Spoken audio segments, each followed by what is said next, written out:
feel like people's setups of these DRs leaves a lot to be desired sometimes, and it might be why they move them on. Of the couple of DRs that I have bought, this is my third, and one of them was not too bad, but the first one and this one, oh my god, the setups that they had for the rider, just absolutely terrible. I'm not trying to suggest that they have to be anything in particular, the setups either. I'm talking suspension here, but it is a DR, so you don't have to go too crazy. But like for example, the first guy, his rear shock was just stupid stiff, like the spring in it, and he had the front fork springs were standard. I could like barely even ride the thing on a curb out when I was taking his bike for a ride around the street. Like, it was so far out of whack. And this guy that I got this bike off of, for his weight, the springs were just stupid terrible, like way too heavy. And like the springs were too heavy for him, which just it makes your bike handle so bad that yeah, you're gonna not enjoy the ride.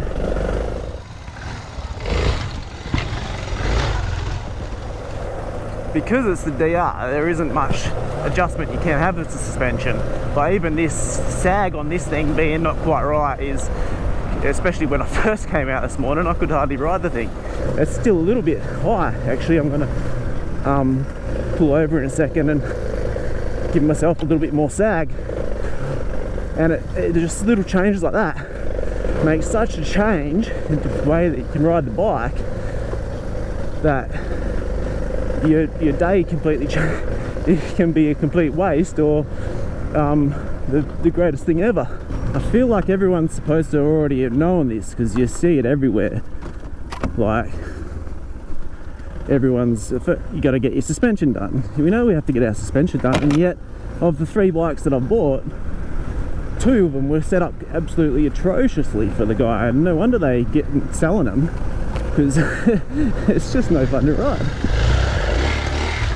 With the DR, you want to just get your springs right, and as far as that goes, the best place I've found to get a spring calculator for the DR is TEKNIK. He's a suspension guru in New South Wales, I believe. I'll put the link down below, and how he has figured out what springs you use for certain riding, and he also does emulators. I'm actually running his emulators, and amazing customer service. This is not a sponsored advert, it's just the best place that I've found for getting the spring calculator. He's really, they've actually really nailed it. And like, well, I've never been down here before. Ooh. Figuring out what kind of shakes, nice, what your oils and your oil heights and all that jazz for your suspension.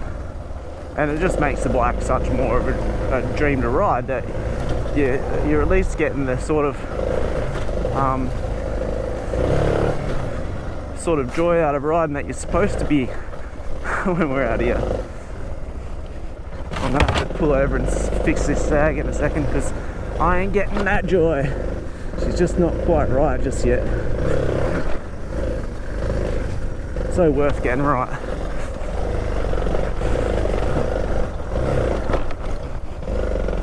Cool track.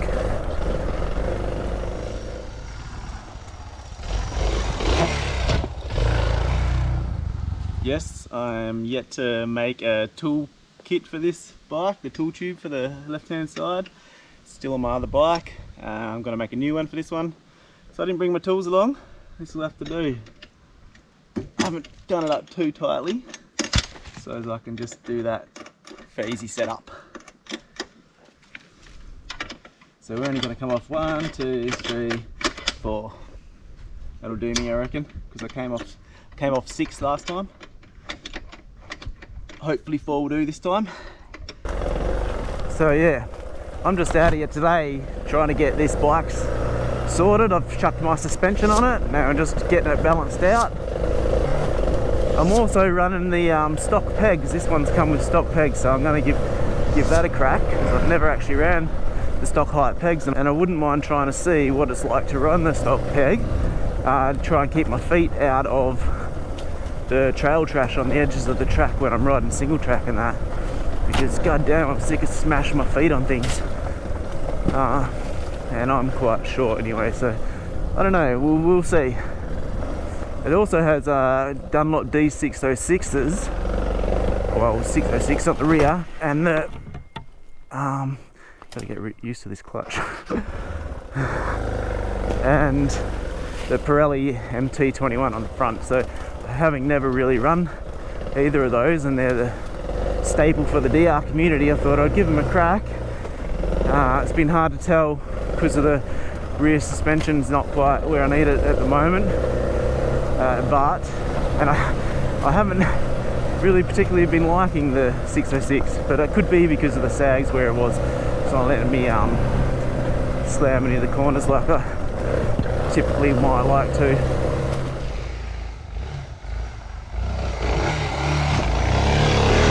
Because I know that my sag's off, that's putting too much weight off of the rear tyre, and that could be why it's very skippy. Like, it makes it so that the rear of the bike, without being able to get my weight over it properly, it just sits on top and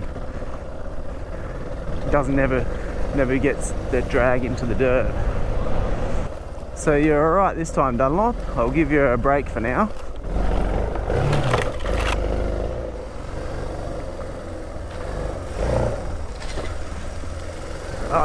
It's not a perfect setup, but that'll do for today.